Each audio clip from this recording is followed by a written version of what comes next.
Katup yang harusnya menutup sempurna, dia malah sedikit kebuka atau banyak terbuka, sehingga darah itu sebagian maju ke depan, sebagian mundur lagi ke belakang. Jadi dia spesifik muncul saat aktivitas. Karena jantung ini tugasnya memompa darah ke seluruh tubuh dan demand atau permintaan untuk suplai darah tentunya meningkat kalau kita aktivitas. Pergantian katup mekanik itu maksudnya katupnya logam. Nah, dengan bahan yang dari logam ini tentunya kalau dia ketemu, karena dia terdiri dari 2 keping ya. Jadi dia akan bergerak buka tutup, jadi kayak pintu logam gitu ya. Nah, jadi waktu dia ketemu akan menghasilkan bunyi tik seperti bunyi jam.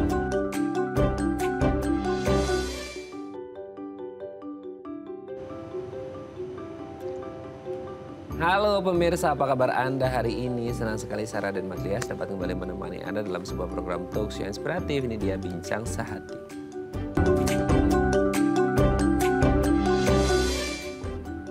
Di dalam tubuh kita ada banyak banget organ yang vital atau penting untuk kehidupan kita. Salah satunya adalah jantung. Wah, ini kalau kita ngomongin jantung ya banyak sekali hal-hal yang bisa terjadi atau gangguan yang terjadi pada kesehatan jantung kita. Sebut aja lah ya, ada gagal jantung lah, henti jantung, serangan jantung dan lain sebagainya. Memang ya sedikit banyak ini menjadi concernnya kita bersama ya untuk menjaga kesehatan jantung kita. Nah, salah satu yang bisa terjadi adalah kelainan katup jantung. Nah, apa yang bisa kita lakukan ketika terjadi kelainan katup jantung?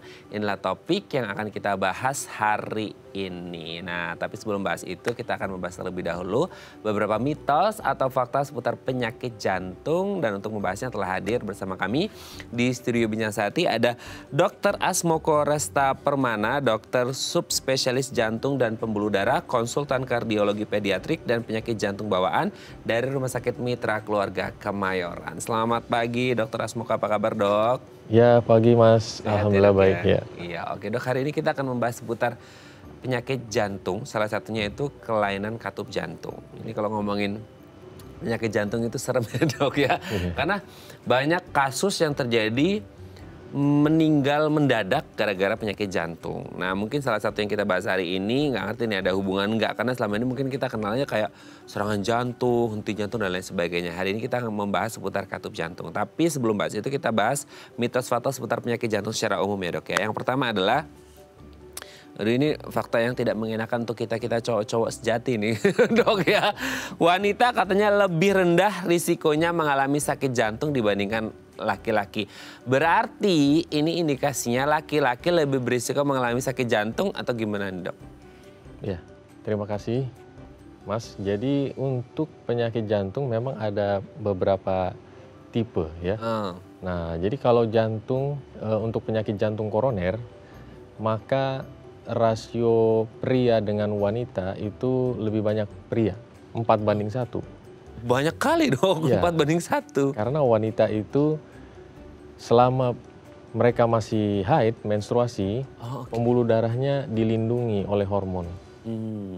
Nah, sementara kalau penyakit jantungnya yang lain, misalnya penyakit jantung bawaan seperti ada lubang di sekat jantungnya, itu lebih banyak perempuan, 2:1 dibanding pria. Gitu. Jadi nggak selalu. Nggak selalu ya, jadi mungkin ada beberapa jenis penyakit jantung yang memang prevalensinya lebih banyak pada laki-laki dibandingkan dengan yang perempuan. Tapi juga ada juga yang perempuan lebih banyak, tapi kayaknya nggak imbang deh dok, 2:1 sama 4:1 gitu ya. Tapi intinya tetap jaga kesehatan gitu ya dok ya. Jadi bukan berarti kayak oh ini jantung koroner lebih banyak pada laki-laki terus wanitanya agak gimana gitu. Ya nggak juga, karena kan tadi ngomongin tergantung pada hormon estrogennya kalau nggak salah ya, karena dia sebelum menopause kan, setelah menopause kan stop produksi hormon estrogen. Bukan kita nakut-nakutin, tapi kemungkinannya bisa lebih besar mungkin dibandingkan laki-laki. Ya, hampir seimbang kalau udah menopause. Berseimbang ya, karena memang Nggak ada produksi estrogennya, karena memang mereka sangat tergantungan sama estrogen itu sendiri gitu ya. Oke, nah kita lanjut ya. Yang kedua, gejala penyakit jantung katanya bisa berbeda-beda. Nah selama ini tuh kita selalu identik dengan nyeri dada. Sesimpel itu, terus kemudian orang udah sakit jantung nih. Nah sebenarnya kalau kita ngomongin gejala penyakit jantung itu bisa berbeda-beda tiap orang atau sebenarnya mungkin berbeda tapi kalau ditarik garis lurus itu pasti ada satu kesamaan yang mungkin bisa saja terjadi, entah itu sifatnya mild yang ringan atau mungkin dia yang agak berat gitu, Dok. Ya, untuk gejala penyakit jantung berbeda tergantung jenis penyakit jantungnya. Jadi kayak tadi, misalnya penyakit jantung koroner, maka memang mayoritas keluhannya nyeri dada. Nyeri dadanya seperti ditekan, benda berat ya sebelah kiri, disertai keringat dingin, menjalar ke bahu lengan kiri. Jadi dimulai dari dada, tapi menjalar ke lokasi lain. Bisa ke leher juga atau tembus ke punggung. Misalnya kalau pada penyakit jantung bawaan, khususnya anak-anak, maka gejalanya bukan nyeri dada, tapi sering batuk, pilek panas berulang, pertumbuhannya terganggu, dan menyusunya juga tidak, kalau misalnya bayi ya, menyusunya tidak lancar, terputus-putus gitu. Itu agak berat ya kalau anak-anak, maksudnya kayak bapil kan sesuatu yang umum terjadi pada anak dan mungkin orang tuanya nggak aware bahwa itu sebenarnya hubungannya sama jantung, kirain batuk pilek biasa. Itu bisa apa ya bahasanya, nyaru itu gitu ya, sebias itu gitu ya, Dok ya? Ya, jadi ada frekuensi yang dinilai sering atau tidak. Bila lebih dari sama dengan 3 kali dalam 1 tahun, maka itu ada indikasi ke arah penyakit jantung bawaan. Oh, oke. Berarti ini harus ngitung nih orang tuanya ya, gitu ya.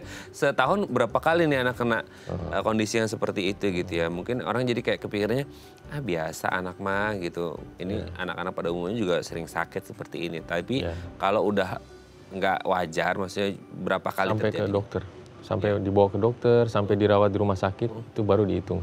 Nah, itu ya. Bukan yang di rumah aja berarti ya? Oke. Oke, kita lanjut yang ketiga. Sakit jantung pada lansia adalah hal yang biasa. Jadi kita dalam kehidupan kan ada siklus. Kita jadi janin, bayi, anak-anak, remaja, dewasa, sampai lansia. Nah, kalau ngomongin lansia ini memang kita nggak bisa memukul rata 100% sih. Tapi kalau kita ngelihat siklus kehidupan, di mana ya terjadi proses aging, degeneratif, dan lain sebagainya. Sehingga kita kepikiran, oh iyalah lansia itu rentan mengalami berbagai jenis penyakit. Salah satunya hubungannya dengan jantung mungkin. Karena memang ya sedikit banyak semua organ di tubuhnya lansia pasti akan menurun kinerjanya. Salah satunya jantung. Betul nggak sih kalau pada lansia terjadi gangguan jantung, itu hal yang alami seiring bertambahnya usia? Atau kayak nggak juga, banyak juga lansia yang sampai umur 70-80 jantungnya masih oke gitu, Dok? Ya, jadi memang proses penuaan terjadi di semua organ termasuk jantung. Jadi kalau pada lansia terkena penyakit jantung memang bisa alami gitu ya, proses alami. Sebagai contoh misalnya gerakan pompanya bisa menurun, elastisitas dari otot jantungnya juga menurun, sehingga dia lebih mudah sesak dibanding orang yang usianya lebih muda, karena aliran darah tentunya nggak lancar kalau elastisitas dari jantung berkurang. Itu salah satu contoh. Kemudian contoh lain, pembuluh darahnya juga mudah terjadi pengapuran, penyempitan dibanding orang yang usianya lebih muda. Oke. Berarti sebenarnya gini, kalau kita mau bandingkan, ya nggak ngerti sih ini apple to apple atau enggak gitu ya, Dok ya, dengan lansia yang sama-sama umur 80 deh gitu. Itu bisa diambil garis lurus bahwasanya ini kondisi jantungnya sebenarnya mostly hampir sama gitu ya, karena sama-sama udah mengalami aging di umur 80 tahun ini. Tapi bisa jadi berbeda kondisinya secara signifikan, yang satu itu masih bagus, yang satu udah jelek karena mungkin beberapa faktor ke dalam kehidupan, entah dia pola hidupnya, pola makan, itu pengaruh nggak sih, Dok? Ya, jelas pengaruh. Pola hidup sehat itu sangat pengaruh. S itu seimbangkan gizi, E itu enyahkan rokok, H itu hadapi stres, A awasi tekanan darah, T teratur berolahraga. Jadi bila seseorang individu melakukan pola hidup sehat, maka otomatis di usia tua risiko untuk mengalami penyakit jantung itu lebih rendah dibanding. Nah, itu dia. Jadi ibaratnya itu kayak investasi ya, kayak investasi dari muda supaya lansia yang selama ini dicap sebagai golongan atau kategori orang yang mudah sakit lah, rentan lah, ringkih dan lain sebagainya, salah satunya jantung, itu bisa terhindarkan. Ya gini, kita tidak bisa menghindari proses degeneratif atau aging karena kalau kita dikasih umur panjang ya alhamdulillah kita mencapai usia itu. Tapi kan juga tidak semena-mena ya udahlah biarin aja lah, namanya udah tua, sakit udah biasa. Enggak juga, kita bisa meminimalkan risiko itu. Oke, kita lanjut yang keempat ya. Risiko tinggi pada orang yang keluarganya ada riwayat penyakit jantung. Jadi ketika ada silsilah di keluarga, selama ini kita mungkin mengenal ada penyakit yang sifatnya nurun ya, secara genetik gitu ya. Sehingga ketika ada orang siapapun itu di silsilah, entah langsung garis pertama di atas kita atau kedua dan lain sebagainya, yang ada sakit jantung, apapun jenis penyakit jantungnya, maka si orang tersebut rentan juga mengalami ini. Itu betul apa enggak sih, Dok? Ya, jadi lagi-lagi tergantung jenis penyakit jantung ya. Misalnya penyakit jantung koroner, maka bila anggota keluarga kandung yang satu derajat, misalnya ayah, ibu, atau kakak adik, jenis kelaminnya pria, mengalami serangan jantung, pasang ring, operasi bypass di usia kurang dari 55 tahun, itu yang kita sebut prematur. Nah, itu untuk si anak mengalami resiko 2-3 kali lebih tinggi dibanding orang biasa. Untuk di kemudian hari juga mengalami hal yang sama. Untuk anggota keluarga yang wanita, kurang dari 65 tahun itu kita sebut prematur. Untuk mengalami penyakit aterosklerotik atau penyakit jantung koroner kalau di jantung. Oh, itu berarti gini, 2-3 kali lipat lebih berisiko dibandingkan orang pada umumnya. Ketika memang ada silsilah keluarga yang kandung ya, kayak ayah, ibu, ataupun kakak adik seperti itu. Nah itu juga kayak ibaratnya kan ada bibit ya, Dok ya. Bibitnya tapi ini nggak bagus, bibit penyakit soalnya gitu ya. Nah itu sebenarnya bibit itu pasti akan, ibarat kata kalau tumbuhan itu dia akan jadi tunas tumbuh, atau sebenarnya bisa saja tidak tumbuh ketika faktor pemicunya tidak ada. Kan selama ini mungkin kita ngomongin ya tadi ya, kita ada ngomong pola hidup lah gitu ya, makan lah, istirahat, stress management dan lain sebagainya, itu pengaruh nggak? Iya, sangat pengaruh. Pola hidup sangat berpengaruh karena faktor risiko yang tidak bisa diubah seperti jenis kelamin, usia, sama genetik itu akan melekat. Tapi tidak faktor bisa dimodifikasi ya itu ya. Jadi faktor risiko lain yang bisa diubah seperti tadi kita bilang gizi, hindari asap rokok ya, hadapi stres, tekanan darah dikontrol, misalnya ada tekanan darah tinggi, gula dan diabetes, kolesterol ya, itu dikendalikan, maka kita bisa menghindari penyakit yang sudah terjadi sama anggota keluarga tadi gitu. Oke, jadi memang kalau kita ngomongin penyakit keturunan gitu ya, ada silsilah keluarga yang mau nggak mau kita nggak bisa hindarin ya, karena kan kita nggak akan bisa kembali ke masa itu. Toh kalaupun kembali ke masa itu juga mau ngapain nggak bisa kan. Istilahnya sekarang ketika ada resiko 2-3 kali lipat lebih tinggi dibandingkan orang pada umumnya, ya pinter-pinter jaga diri, jaga kesehatan gitu ya, Dok ya. Oke, kita lanjut yang terakhir ya. Nah ini nih, ini sebagai salah satu orang yang kayak udahlah ini jadi solusi paling jitu nih kalau ngomongin sakit jantung gitu, yaitu pasang stent atau bypass itu paling efektif untuk mengatasi penyakit jantung. Karena selama ini kayak orang ujung-ujungnya tuh kalau ngomongin jantung tuh biasanya ya, Dok ya, itu stent atau bypass. Itu kayak semuanya bisa seperti itu, atau sebenarnya case by case juga, nggak semua penyakit. Kan orang selalu pikirannya jantung ya stent atau bypass gitu, Dok. Ya, jadi memang lagi-lagi tergantung jenis penyakit jantungnya. Apabila ada penyempitan pembuluh darah yang kita sebut penyakit jantung koroner, maka solusinya bila penyempitan itu signifikan atau bermakna, biasanya penyempitannya 70% ke atas, maka itu kandidat untuk dilakukan pemasangan ring atau operasi bypass bila memang penyempitannya terlalu banyak atau sampai 100% misalnya tersumbat total gitu. Nah untuk kondisi penyakit jantung yang lain, misalnya penyakit jantung katup atau penyakit jantung bawaan, ada lubang, maka penata laksananya berbeda lagi. Gitu. Tapi ketika orang pasang ring ataupun bypass itu sendiri gitu ya, Dok, itu dengan minimal 70% ke atas ya, tadi bahkan ada sampai 100%, serem banget tuh gitu ya. Ada ya, Dok, sampai 100 gitu ya. Itu gimana, Dok? Itu bener-bener kesumbat dong 100% ya. Itu secara efektif mengatasi itu atau kayak akhirnya orang jadi jumawa, ya udah dipasang ring ini kan, udah bypass ini, jadi kayak mereka sabototeng mau ngapain gitu, Dok. Ya, jadi Memang kalau sudah dilakukan tindakan bukan berarti merdeka gitu ya. Itu kebanyakan begitu dong, jadi kayak Iya. bisa ngapa-ngapain gitu. Tetap perlu jaga pola hidup sehat tadi yang saya bilang, itu nomor satu. Karena dengan pola hidup yang benar, walaupun sudah dilakukan tindakan, itu bisa menghindari angka berulang lagi. Karena ini bisa berulang. Kalau misalnya penyakit jantung koroner, penyempitan gitu ya. Jadi harus dihindari dan pola hidupnya harus berubah memang. Kita beberapa kali ada kejadian pola hidupnya tetap merokok ya, tetap begadang ya, tetap makanannya nggak dijaga, maka dia akan berulang datang ke kita untuk ditindak lagi. Itu ya komitmen seumur hidup ya dok ya. Kalau mau sehat ya dijaga, namanya juga tubuh sendiri. Kalau bukan dia yang jaga ya siapa lagi gitu ya dok ya. Oke, terima kasih dok sudah terjawab. Minta waktunya, nanti kita lanjut lagi ngomongin kelainan katup jantung di segmen selanjutnya ya. Oke pemirsa, kalau Anda punya pertanyaan seputar tema kita hari ini, boleh tanya-tanya di 021 290 3244 atau DM Instagram kami di @bincangsahatidayatv. Kami akan segera kembali.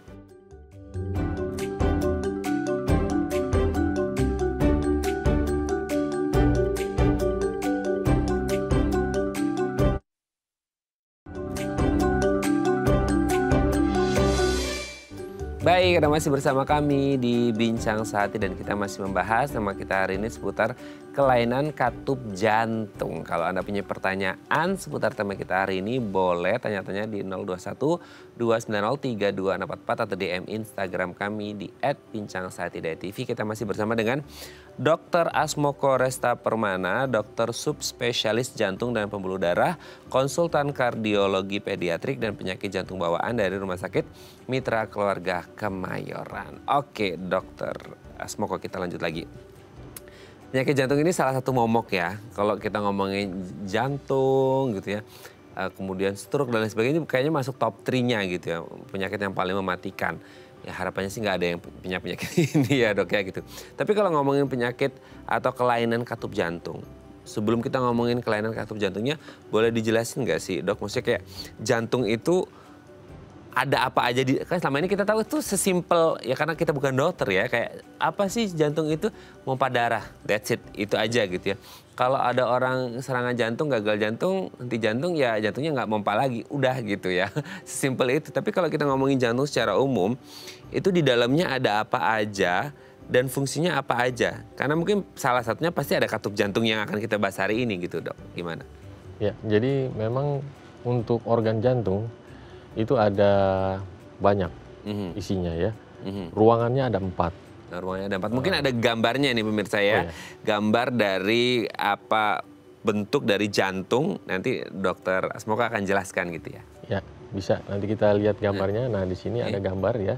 Nah, itu ada ruangan jantung ada 4 yang tulisannya RA, LA ya, RV, LV ya. Nah, itu singkatan dari right atrium, jadi right and left ya. Oke. Atrium itu serambi ya, right ventricle berarti bilik, ventricle itu bilik. Oke, ya. oke. Nah, kemudian antar ruangan itu sendiri, misalnya di serambi kanan dengan bilik kanan yang atas dengan bawah, itu ada katup yang warna putih abu-abu itu ya.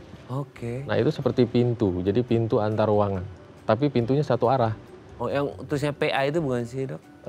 Enggak, itu pembuluh darah paru. Oh, Ya. pembuluh darah paru. Jadi yang warna putih, yang seperti tenda atau parasut itu, nah itu pintu yang buka tutup.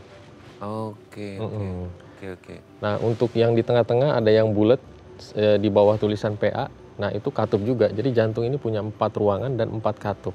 Gitu. Satu arah katupnya, seperti pintu satu arah. Seperti pintu satu arah gitu ya. Jadi itulah kondisi di dalam jantung manusia itu seperti itu gitu ya. Nah sekarang kalau ngomongin katupnya itu sendiri, katup itu apa, kan selama ini mungkin kita katup itu kayak untuk buka tutup gitu ya, atau seperti apa kalau di jantung ini sendiri? Ya, jadi katup itu bertugas untuk mengalirkan darah satu arah ke depan, maju. Nah, dia bertugas juga untuk mencegah supaya darahnya nggak mundur ke ruang belakangnya atau sebelumnya. Nah, ketika ada gangguan katup atau kebocoran atau penyempitan, maka darah maju atau darah mundur itu bisa jadi bertambah banyak atau berkurang gitu. Oke. Nah dengan fungsinya seperti itu, kalau terjadi seperti tema kita hari ini, kelainan katup jantung, kondisi seperti apa di katup jantung yang bisa dikategorikan atau disebut sebagai kelainan gitu? Ya, jadi ada dua, yaitu penyempitan katup atau kebocoran katup. Nah, yang disebut dengan penyempitan tadi, dia membukanya nggak lebar, sehingga darah maju susah. Nah, sehingga terjadi penumpukan di ruang jantung yang sebelum si katup itu. Oh iya betul, karena sempit ya Sempit. jalurnya ya. Ibaratnya kita mau masuk lift, nah pintunya nggak terbuka lebar sehingga orang susah mau masuk lift. Betul. Gitu. Nah, yang satu lagi kebocoran katup. Jadi darah sudah maju, begitu akan dipompa ke ruang lain, maka katup yang harusnya menutup sempurna, dia malah sedikit kebuka atau banyak terbuka, sehingga darah itu sebagian maju ke depan, sebagian mundur lagi ke belakang, Lah. bocor. Nah, terjadi penumpukan juga tuh di ruang jantung yang sebelum si katup. Oh, jadi ada yang kesempitan, ada yang kelosan gitu ya dok ya. Maksudnya analogi orang awamnya seperti itu ya. Nah sekarang kita mulai dari yang penyempitan itu sendiri. Penyempitan kan kalau pada orang umumnya katup itu akan secara otomatis gitu kan ya. Maksudnya buka tutupnya ibaratnya gitulah ya. Nah ini terjadi penyempitan biasanya ada apa gitu. Kalau selama ini mungkin kita kayak penyempitan pembuluh darah kok karena ada plak-plaknya gitu. Nah kalau di katupnya itu sendiri gimana? Ya, jadi ada dua jenis penyebabnya. Bisa bawaan, artinya kelainan bawaan atau kongenital ya. Jadi strukturnya sudah ada kelainan sejak lahir. Jadi struktur pintunya lebih kecil, lebih sempit dibanding anak-anak lain yang nggak ada kelainan. Atau kelainan penyempitannya karena didapat. Didapat ini artinya dari mekanisme lain. Misalnya yang kita kenal dengan penyakit jantung rematik. Jadi penyakit jantung rematik ini diawali dengan infeksi tenggorokan. Nah, oleh kuman yang khusus spesifik. Streptococcus namanya, beta hemolyticus grup A. Jadi agak panjang tapi kita singkat GAS. Gitu. GAS, oke. Grup A Streptococcus beta hemolyticus. Oh, oke. Nah, infeksi dari tenggorokan ini disebutkan itu bisa sampai 3% akan memicu reaksi imun. Jadi nggak semua orang yang mengalami infeksi akan terganggu katupnya ya. Hanya 3%? 3% akan memicu reaksi imun yang tidak wajar. Artinya kekebalan tubuh akan salah mengenali struktur katup jantung sebagai kuman yang tadinya udah dikenal di sini. Udah kenalan duluan gitu. Padahal itu katup ya, bukan kuman yang ada di itu, akibat infeksi tadi itu ya? Ya. Oh, oke. Jadi ada kemiripan. Ada kemiripan ya? Sehingga sistem kekebalan tubuh salah mengenali. Jadi nggak banyak sih, 3% gitu. Oke.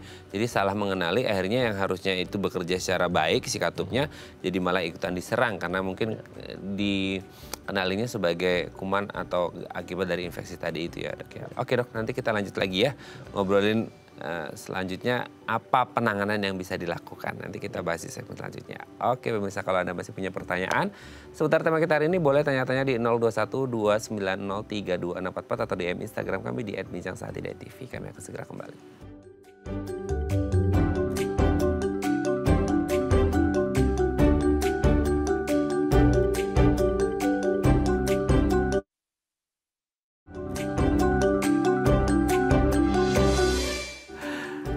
Baik, Anda masih bersama kami di Bincang Sehati dan kita masih membahas tema kita hari ini seputar kelainan katup jantung. Kalau Anda punya pertanyaan seputar tema kita hari ini, boleh tanya-tanya di 0212903244 atau di Instagram kami di @bincangsahatidayat.tv. Kita masih bersama dengan Dr. Asmoko Resta Permana, dokter subspesialis jantung dan pembuluh darah, konsultan kardiologi pediatrik dan penyakit jantung bawaan dari Rumah Sakit Mitra Keluarga Kemayoran. Oke dok, kita lanjut lagi. Kalau tadi kan kita baru ngomongin yang penyempitan ya dok ya.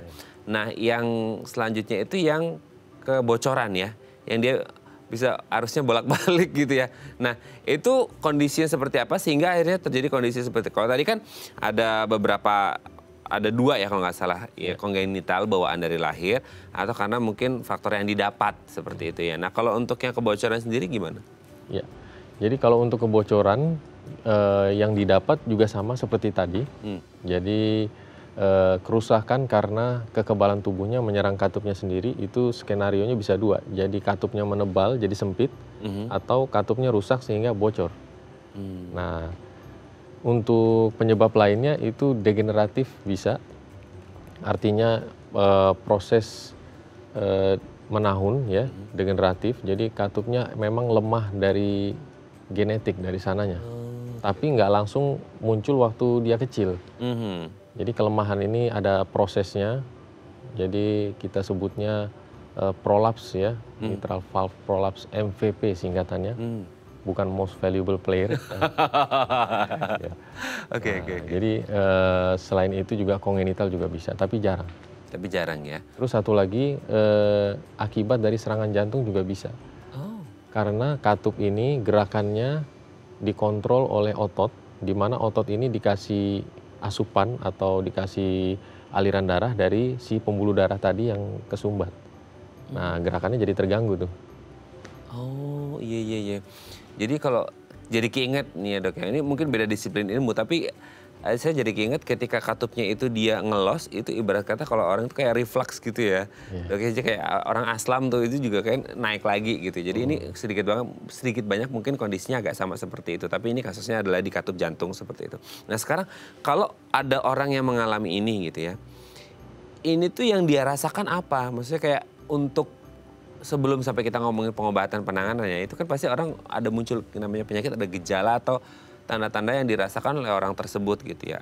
Apakah rasanya sama antara yang tadi penyempitan atau yang loss itu sendiri, yang buka tutup itu, atau seperti apa? Yang bisa dirasakan secara langsung manifestasi klinisnya si orang tersebut bagaimana? Ya, jadi seperti kita cerita tadi mekanismenya, antara sempit dengan bocor akan mengakibatkan penumpukan darah di salah satu ruang jantung. Betul. Nah, ujung-ujungnya akan menumpuk cairan di pembuluh darah balik paru.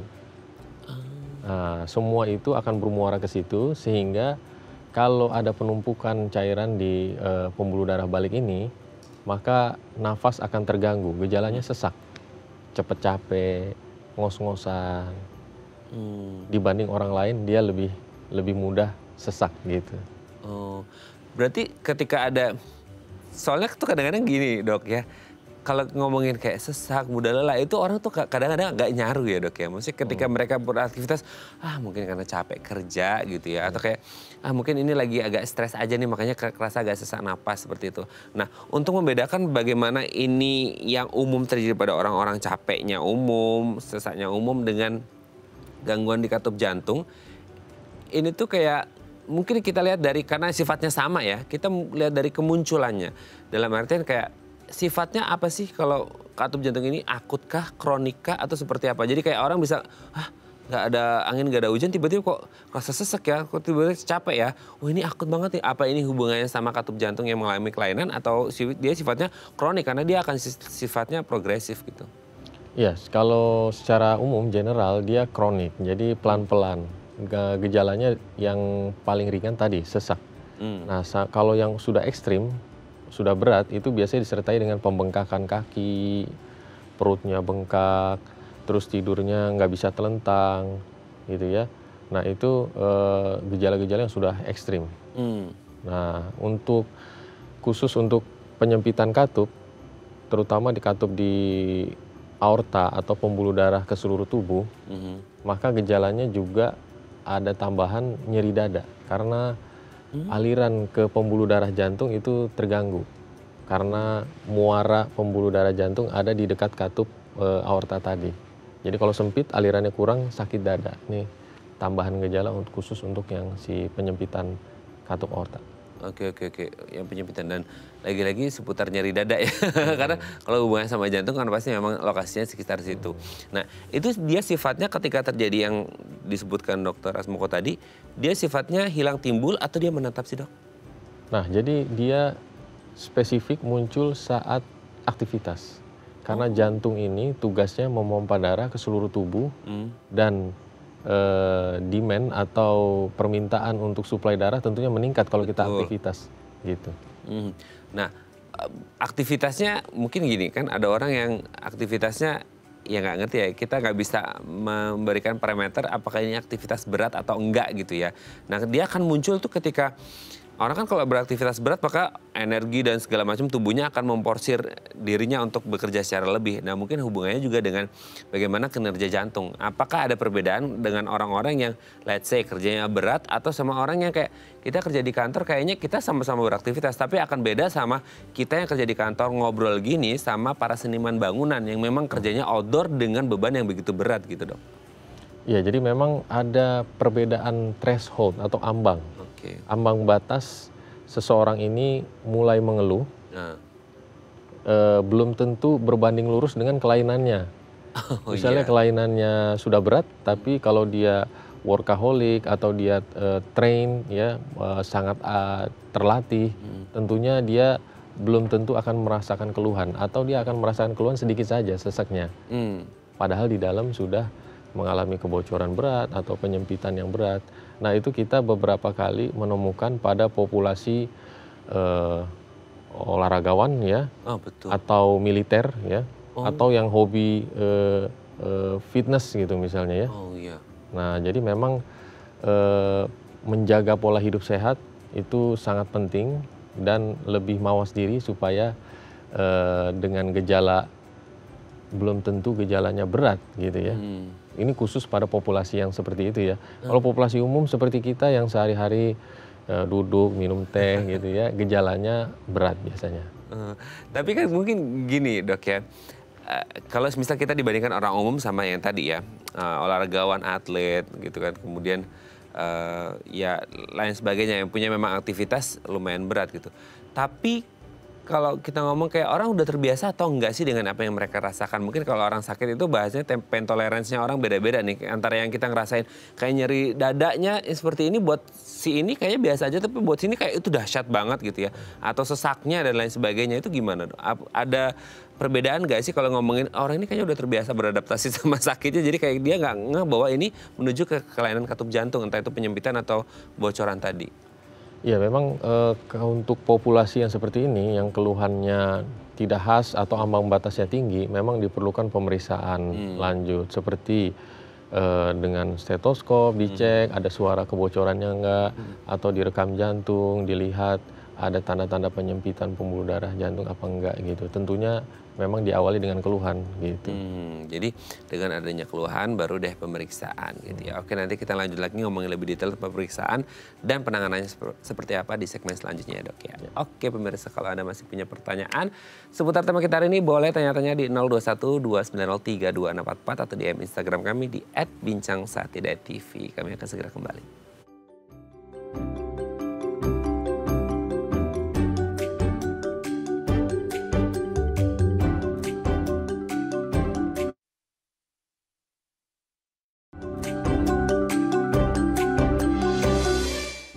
Baik, Anda masih bersama kami di Bincang Saat Ini dan kita masih membahas tema kita hari ini seputar kelainan katup jantung. Kalau Anda masih punya pertanyaan, monggo tanya-tanya di 021 290 3244 atau DM Instagram kami di @bincangsaatidayatv. Kita masih bersama dengan Dr. Asmoko Resta Permana, dokter subspesialis jantung dan pembuluh darah, konsultan kardiologi pediatrik dan penyakit jantung bawaan dari Rumah Sakit Mitra Keluarga Kemayoran. Oke, dok, kita lanjut lagi.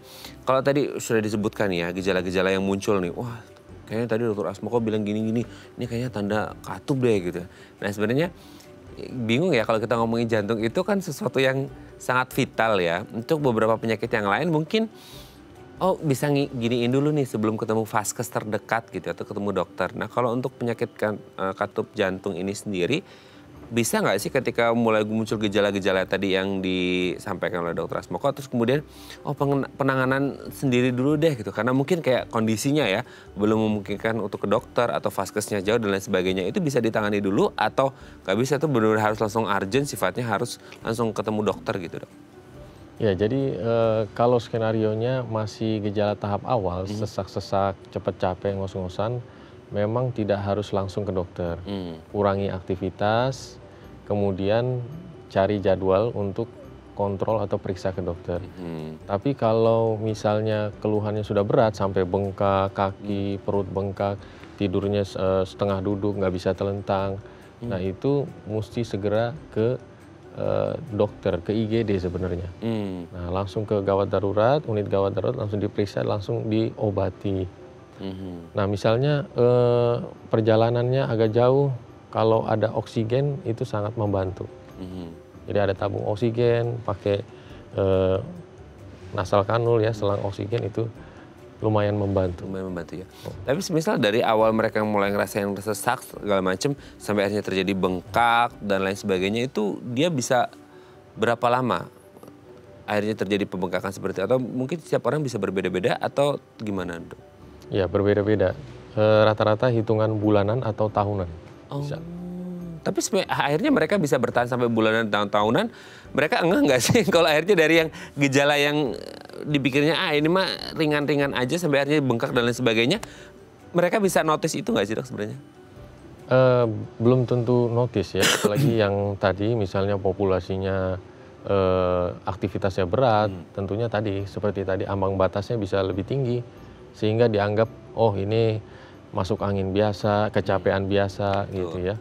Tapi kalau untuk populasi umum kayak kita memang gejalanya akan nyata gitu. Dibanding orang lain dia akan misalnya naik tangga 1 lantai kita kan biasa aja. Nah ini dia ngos-ngosan sekali, langsung berhenti, perlu duduk dulu gitu. Nah itu gejala sesaknya seperti itu. Oke, sampai sedahsyat itu gitu ya gejala sesaknya. Oke, sekarang kalau kita ngomongin orang dengan dia tahan sampai bulanan bahkan tahunan sebelum akhirnya dia kerasa ini ada yang bengkak nih dan lain sebagainya. Ketika itu telat penanganan atau tidak tertangani atau telat deh, kalau tidak tertangani kayaknya serem banget ya, karena nggak mungkin orang sakit nggak meriksain gitu ya.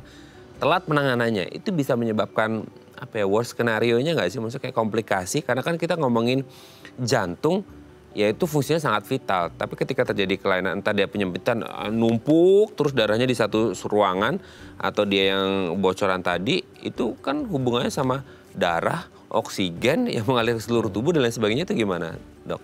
Ya jadi kalau memang sudah kondisinya berat sekali dan ditunda-tunda, memang pas datang ke dokter bisa jadi di depan dokternya dia mengalami henti jantung. Kita beberapa kali menyaksikan dan menolong pasien yang seperti itu. Jadi memang sebaiknya jangan ditunggu terlalu lama gitu ya. Langsung diperiksakan, apalagi kalau udah bengkak ya bawa ke IGD gitu. Oke. Jadi jangan tunggu nanti-nanti ya. Karena bisa jadi ya berabe urusannya gitu ya, Dok ya. Oke, Dok, sebelum kita lanjut ini ada DM Instagram, saya bacakan ya. Ini dari Pak Hans. Bagus banget ini namanya ya. Dok, 2020 lalu, saya kalau tahun 2020 itu langsung kayak identiknya langsung COVID gitu ya, Dok ya. Oke, Dok, 2020 lalu saya operasi pergantian katup mitral dengan katup mekanik. Nggak ngerti ya, Dok ya. Pergantian katup mitral dengan katup mekanik dan perbaikan katup aorta. Oke, setelah operasi saya tuh suka dengar suara dari katup mekanik seperti suara detak jarum jam. Tapi setelah 2 tahun ini udah nggak kedengeran lagi nih, Dok. Itu normal nggak ya? Saya tuh rajin minum obat pengencer darah, Notisil 2 mg dan Ramipril 5 mg. Terima kasih. Sudah jelas, Dok? Ya. Oke. Banyak nih ya, Dok ya penjelasan. Ini terminologinya banyak banget nih ya. Di Pak Hans gimana nih, Dok? Ya, jadi untuk pergantian katup mekanik itu maksudnya katupnya logam. Nah, dengan bahan yang dari logam ini tentunya kalau dia ketemu, karena dia terdiri dari 2 keping ya. Jadi dia akan bergerak buka tutup, jadi kayak pintu logam gitu ya. Nah, jadi waktu dia ketemu akan menghasilkan bunyi tik seperti bunyi jam. Tik, tik, tik gitu ya. Nah, itu kalau diganti dan memang perlu minum pengencer darah seumur hidup. Oke. Kalau perbaikan katup biasanya dijahit aja supaya lebih longgar atau lebih rapat sedikit kalau dia bocor gitu ya. Dan itu nggak perlu minum pengencer darah seumur hidup.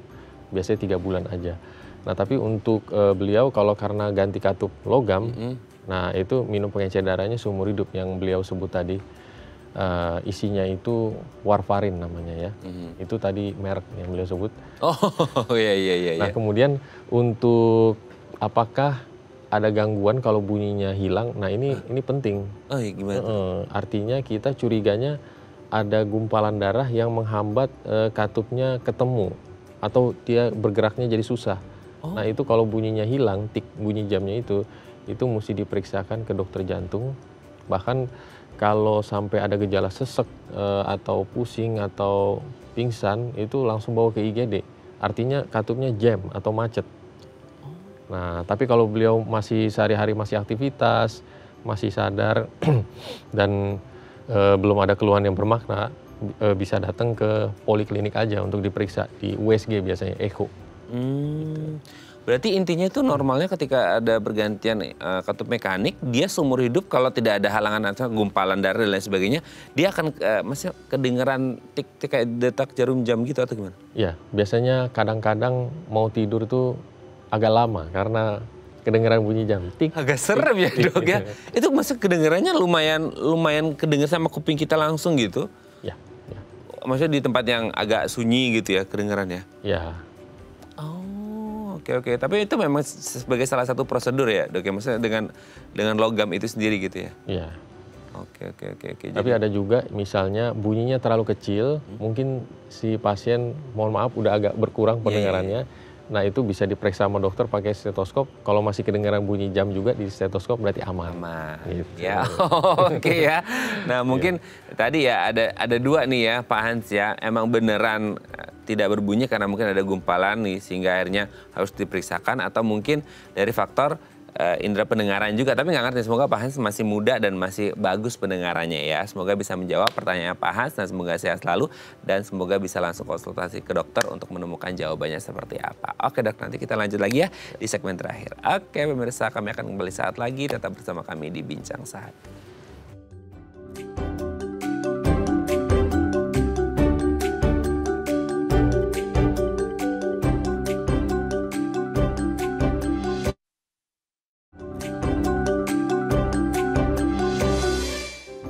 Baik, Anda masih bersama kami di Bincang Sati dan kita masih membahas tema kita hari ini seputar kelainan katup jantung bersama dengan Dr. Asmoko Resta Permana, dokter subspesialis jantung dan pembuluh darah, konsultan kardiologi pediatrik dan penyakit jantung bawaan dari Rumah Sakit Mitra Keluarga Kemayoran. Oke, dok, namanya sakit itu tidak ada yang mau dan tidak ada yang tahu gitu ya. Ada orang yang rutin medical check up, misal kayak setahun sekali. Itu kan normalnya. Nah ketika orang kayak nggak ada gejala sama sekali nih dok, nggak ada kerasa apapun sama jantungnya gitu ya. Terus kemudian mereka periksa ini MCU gitu. Dari hasil yang sesimpel kalau orang MCU kan misal EKG lah gitu ya. Kalau ada something di EKG-nya mungkin untuk ada pemeriksaan lebih lanjut. Tapi maksudnya bisa ketahuan lewat sesimpel MCU nggak sih dok untuk mengetahui bahwa ada sesuatu yang salah sama katupnya gitu? Ya jadi misalnya dilakukan medical check up yang paling sederhana itu untuk jantung, rekam jantung. Nah, kalau penyakit jantung katup, kita bisa mengenali gejalanya walaupun tidak spesifik untuk penyakit jantung katup, itu ada gangguan irama jantung.